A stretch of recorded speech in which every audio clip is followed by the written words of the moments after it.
we're going to stick with the story of the week, and that is Caitlin Clark and the Iowa Hawkeyes, the Lady Hawkeyes, I guess, beating Angel Reese and the LSU Lady Tigers last night in the most watched women's college basketball game in history. And Rob, one thing, and I feel like this is because the depth in the college game, women's college game, is not equivalent to the depth in the men's college game.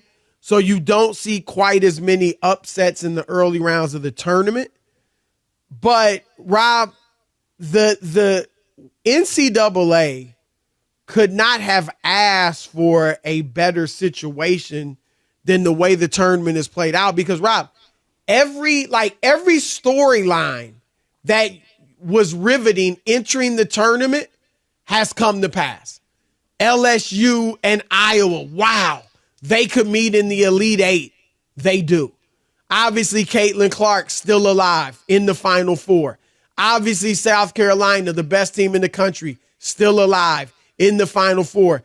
And now you've got Paige Beckers, who, when they were freshmen, Rob, Paige Beckers and Caitlin Clark, Paige Beckers was viewed as the better player. It was an argument debate, but Paige Beckers was viewed as the better player. Then she got hurt, and obviously the rest is history, but she's still a great player and plays similar a lot. They play very similar. They're about the same height as well. And they're meeting in the Final Four the next game. And the thing for Clark, Rob, is this. She has to go through. So last night she beats the defending champion LSU Tigers and Angel Reese. Her next game is against Paige Beckers and the UConn Huskies. And number one, obviously, UConn is the most storied program in women's college basketball history. Well, they've just made the with their coach Chris 23 times. Yeah, 23 times to the Final Four. That's ridiculous. That's basically every year. That's basically every year. Like, what years didn't they make it? 23 years. I mean, but he's probably been coaching 30 years, right? 30-something years. Yeah, something like that. This group has not won a championship, or at least Paige Beckers hasn't yet. And Rob, she is probably viewed as, I'd say, the second best player in the country. Chris, so, 23 out of 29, just to put it right. That's crazy. 23 out of 29. So Clark has to go through LSU. Now, next up, she has to face the second greatest player in the country, who probably thinks she's the best player in the country, and they're going to have to go at it. And then if she gets past Paige Beckers, Rob, she likely will face South Carolina. Now, they beat South Carolina last year, but South Carolina, which is the top team in the country and has been for the last couple of years, even though they didn't win the championship last year. And so, Rob, that is a gauntlet for the ages. So if she does win this championship, my goodness, what an impressive feat it will be. No, I mean, that's what you want. You want it to be through the best. Woo. Beat everybody in your way, and then you could stand and the dust clears, Chris, and you put a capper on what's been a tremendous college career, right? Finishing up with a championship, doing the last thing you hadn't been able to do. I mean, it's storybook ending. Be the first one in Iowa history. And they've had a great program, Robert, really good. They haven't obviously been UConn or Tennessee. Remember Vivian like Stringer was there. Was she there? Yeah. I didn't know that. And they were great. But never won it, but they were a great program, and now under the current coach, who's been there for decades, they've been great. Chris, do you remember us talking about people were a little mad that Iowa and LSU were going to meet prior to? You remember they wanted them to be separate? Yep. And remember I was saying, no, you can't have that. What if one of them lose and we never got this matchup? You know what I mean? Like it actually worked out. Look at the ratings, the national championship ratings. Absolutely, good point. You know what I mean? That was like, you got to make sure at some point those two teams play, not early, not too early, but not too late, where one could have lost, and we never got that. So that was smart, I think, on their part, not to separate them. No, and you're right. I mean, I'm sure they're thinking the same thing when they look at what the ratings were last night. Let me throw this, because you and I talked about this yesterday. I was of the belief, and still am, that Caitlin Clark did not need to win last night's game to prove her greatness. She's obviously, in my view, just clearly a great player, whether she had won last night or not. But to be considered the GOAT, like we talked about last night, you do need a ring. I said Fair it. or not, I said you got to win. You got to, Chris. It's hard. I don't care how good you are and how many records you have and all the other stuff that go with it. It's hard for people to put you in that conversation when you've never won. And I'm talking about the ultimate. I think she would be in the conversation if she doesn't win it, but that would be a death blow to her campaign for the GOAT, right? I mean, it just would be something, because here's the list, Rob. These are some of the women's players that are considered the best ever. Breanna Stewart, Rob, 4 NCAA titles. Wow. Cheryl Miller, 2. Shamika Holsclaw, 3. Diana Taurasi, 3. Candace Parker, 2. Brittany Griner, 1. Caitlin Clark, none. And all those players except Candace Parker. Well, Caitlin Clark's going to win her second Naismith this year, so she'll match some of these with 2. But Breanna Stewart and Cheryl Miller have 3 Naismith awards. So I'm going to say this. What she has going for her, though, Chris, is obviously the all-time leading scorer. I mean, that coupled with a championship, and then what'll happen, too, which never factor in, Chris, never, is this idea of the TV ratings, like how she moved the needle. You know what I mean? Like, I think that they would count in people's heads about when Cheryl Miller played, and I'm not saying that they didn't do anything. Cause they actually did an 11 million. Right. 11 and that was plus what, in 1988, 1983. 83. 1983. Now, it was different. Cable was not as big then. No. Very few people had cable at that point.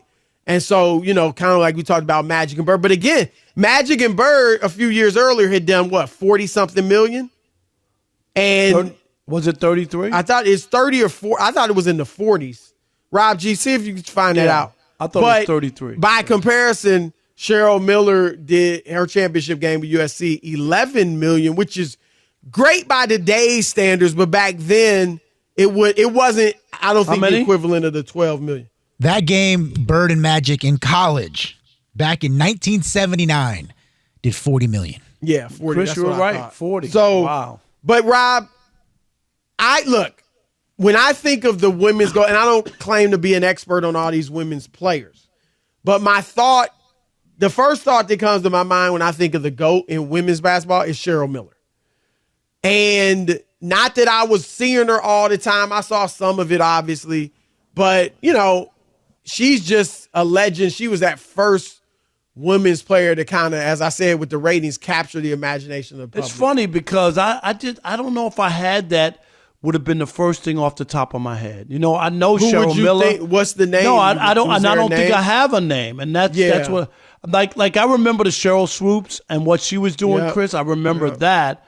But I don't know if again, historically, I knew Cheryl Miller and I knew she was a great player. Who was the other woman? I'm not saying Ann Myers tried out for the Chris. NBA.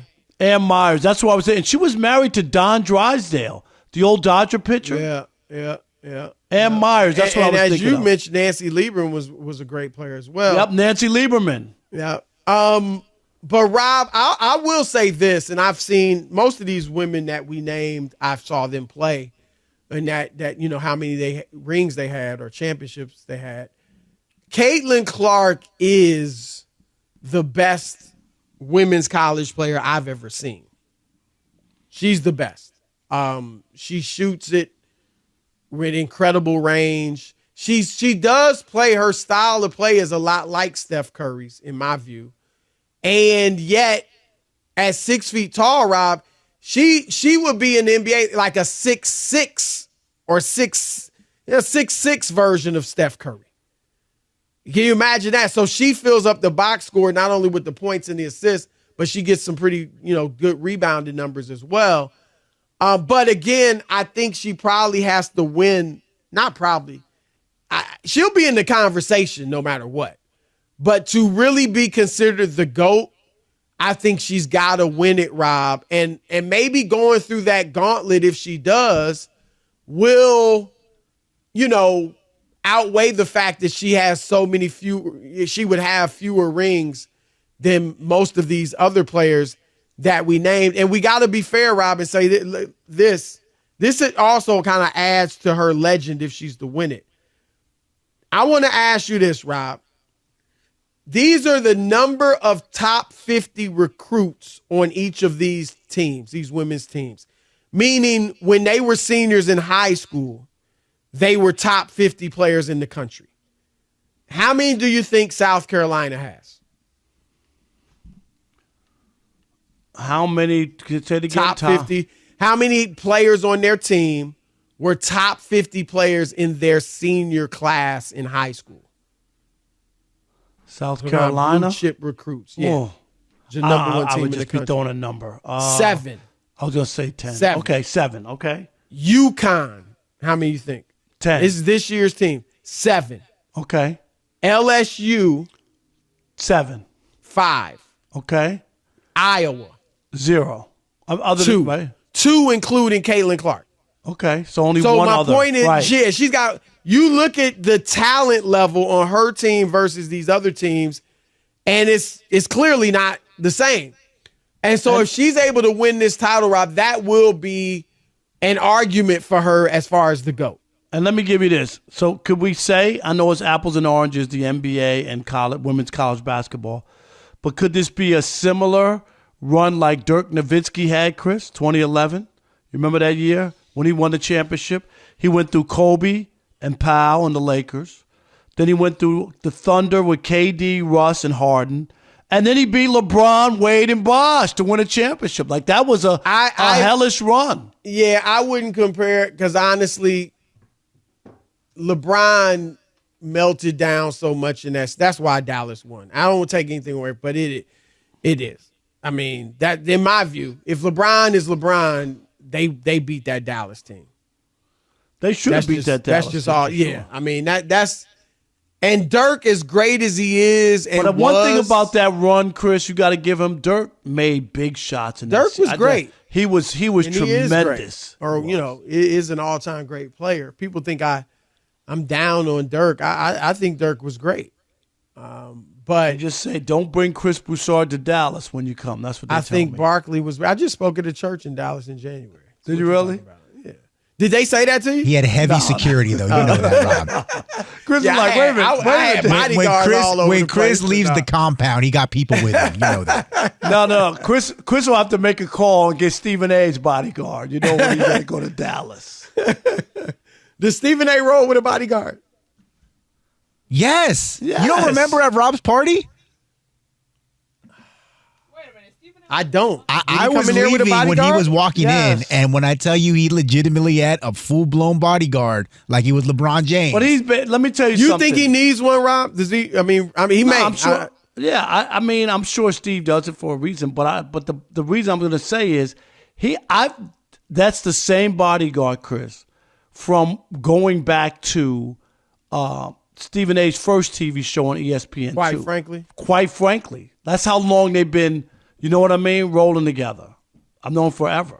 That was back in early 2000s, like over 20 years ago. So, yeah, but anyway, I remember that. Yeah, that was a good. That was I used to be a regular on that show.